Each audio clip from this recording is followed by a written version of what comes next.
Okay, this is my review of Jujutsu Kaisen's third episode. And my god, do I need to shave. So, we open with Nobara. I can't remember her name. It was Kukiguri or something like that. It was a very weird name. She gets to Tokyo and she says, Saori, I made it. So immediately, of course, I would assume that Saori is a friend of hers, that her sister or something, or a lover that died, is killed by a curse or something. That's what I assumed. We then go to Itadori and Fushiguro in another part of Tokyo. They meet with Gojo, and Gojo mentions something about Itadori's uniform, and Itadori says that it came with a strange hood, and they kind of glance over the scene, but it seems like it was implying that that's going to be important. So I'm wondering if the hood is either to hide Itadori's appearance when he uses power, or if it's meant to somehow seal Sakuna's power away. That would be interesting, because I'm pretty sure it has something, it's important in some way. Nobara bullies this older man who's looking for a model, showing off she's also very strong for her age, much like Itadori. For an adolescent, she, is bullying this adult and stuff. She's not as strong as Itadori, but she's still stronger than you would think. Her muscles are also somewhat accentuated, so good on that, I guess. She's kind of like a delinquent. It's her persona, at least, When the guy is sitting there looking for models, she kind of walks up and goes, "What about me?" It's just very interesting persona she gives off. It's mentioned by a passerby that Gojo has a blindfold, and this was the first time I noticed it. I'd kind of noticed it before, but it was just part of his design. This is the first time I actually thought about it, so I don't know if he's blind, and if his other sensory abilities are just much higher due to that, or what, because he was fighting Sakuna pretty good. So, to have that handicap and still excel is pretty impressive. Or maybe that's part of his curse, Jujutsu or curse, I don't know. Nobara's delinquent appearance, the persona she puts on, fades when it's mentioned that they're going to some other part of Tokyo. And she takes part in some comedic and goofy moments. So I'm wondering if the delinquent is an act to cover up some pain she's dealing with or something. That could be. Because we still hadn't got any information on who Saori was at that point. Because I've taken these notes like as I'm watching the episode. I don't do anything else. I like these to be like first impression. There's a great display of both of their, when they get to the place they're going, they have to fight a curse. There's a building that has curses in it.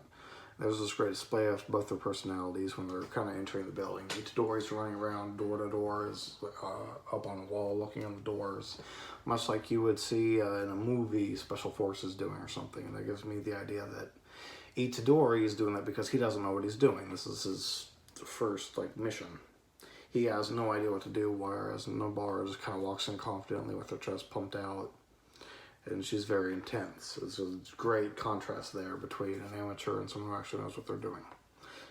Itadori just is trying to do what he thinks he's supposed to do. So far, we've been told that curses are created by just old thought, rumor and stuff. People's thoughts create them. Well, the thing is, in the first episode, one was saying something, I can't remember what it was, and then this episode, the curse that Itadori fights kept saying, "Would you like a receipt?" And I don't know if that's because it's connected to shop owners, or if actually curses might be people, because, Sakuna was a person, so maybe people do become curses in some way. And that would explain why this curse kept asking, "Do you want a receipt?" The one in the first episode was saying stuff like that too. Or maybe I'm wrong and it just is normal. I don't know, but was my thought with that. It's very strange.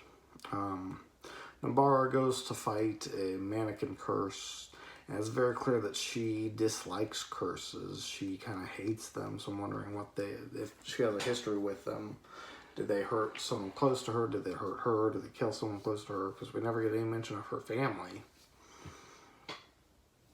We only find out later that she hates villages, but no mention of her family, so I'm wondering if she hates curses or something because of that, because she clearly enjoys causing them pain and stuff. It reminds me of the way the Hashira acted toward Nezuko and Kimetsu no Yaiba, Demon Slayer, or even Eren Yeager in Attack on Titan, his disdain for the Titans.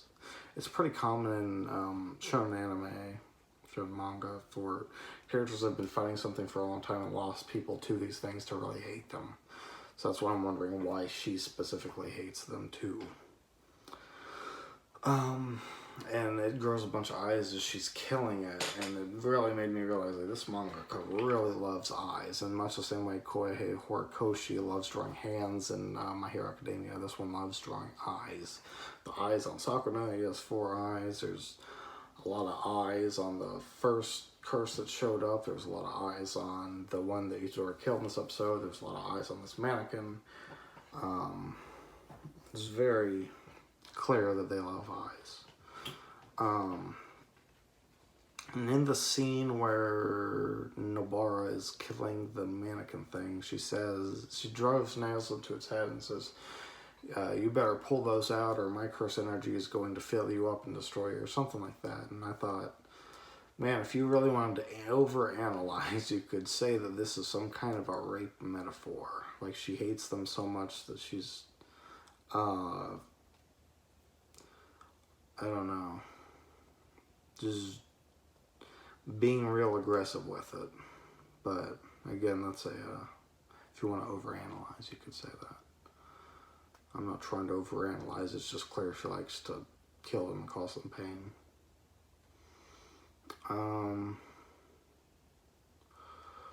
So the next curse that shows up is this fuzzy one with these eyes out to here, and it, I don't know, again with the eyes are a big focus. It's smart. There was a child that was hiding from these curses. It takes the child and puts a nail up to its neck, kind of like that. Its nail was extended. Reminded me a lot of the scene in Dragon Ball where the Cell Juniors take Krillin hostage, and the one holds his claws up to his neck against Super Saiyan 2 Gohan.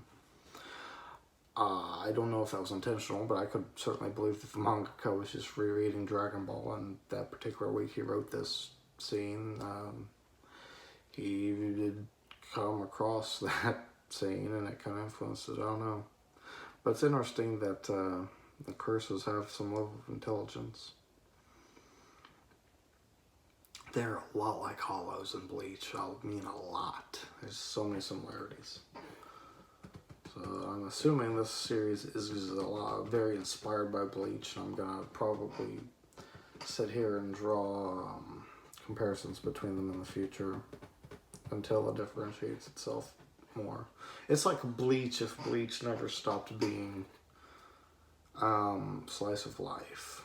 Because as far as I know, this thing is going to continue to take place on Earth, the story, rather than going into some spirit world.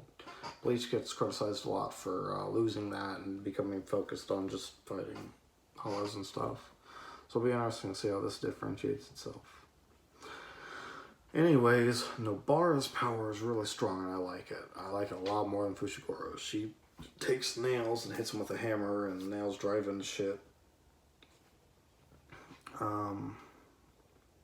It's pretty cool. The Itadori busts through a wall and cuts the curse's hands off while it's trying to take the kid hostage, and then it jumps out a window, and Nobara throws a voodoo doll down on its arm and drives a nail into its chest, and that ends up killing it, and these big nails appear around its chest. I don't know if that was just a stylistic thing or if that's actually a demonstration of her power that she can create giant nails. I don't know.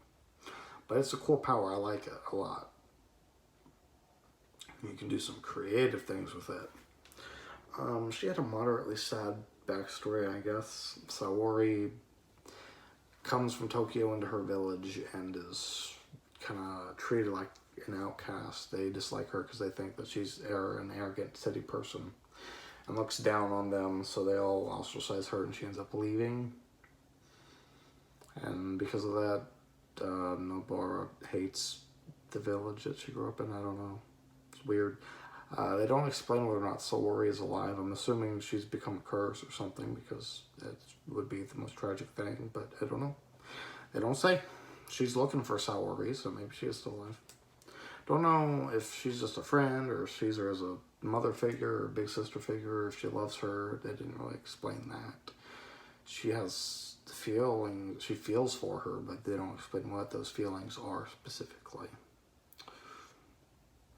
This kid that they saved, Gojo and Fushiguro take him home. He's encountered a curse, and they said a lot of people don't usually encounter curses. So I don't know.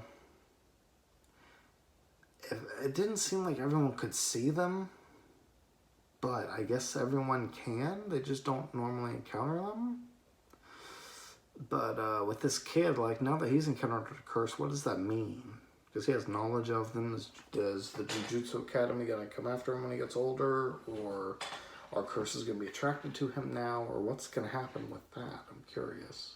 I don't expect him to ever return in the series, but I'm just curious what happens after someone encounters one. Is there no follow-up with them? That would seem really strange. Then at the end of the episode, we look into what the next episode is going to be. As weird placenta that has a baby curse in it, I guess. Is at a prison, and it's above the prison. I can only imagine what its backstory is going to be. And it's said that one of the 3 first years is going to die, so obviously Fushiguro is going to fucking die because he's the only one who can. We just met Nobara.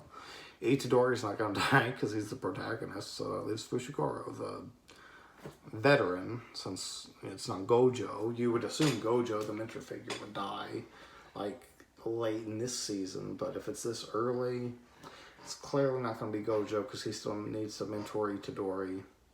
And as I said before, Fushiguro's powers are kind of useless, so I can see him being the one to die. He's the only one who can, unless there's more first years. But as far as I know, there's only 3, so goodbye Fushiguro. I'm sure we'll see his sad backstory. And he'll fucking just die. The next episode does look entertaining. If Fushiguro does die, and I really like it, I might finally get Crunchyroll Premium just so I can keep up with the series up to date. But we'll see whether or not I like it. Yeah, I think I said everything about this episode. It was the same length, but it felt so much shorter. I didn't have nearly as much to say about it as I did the last one. But yeah, hopefully Jujutsu Kaisen continues to do its own thing and break away from the cliches, and hopefully I continue to enjoy it.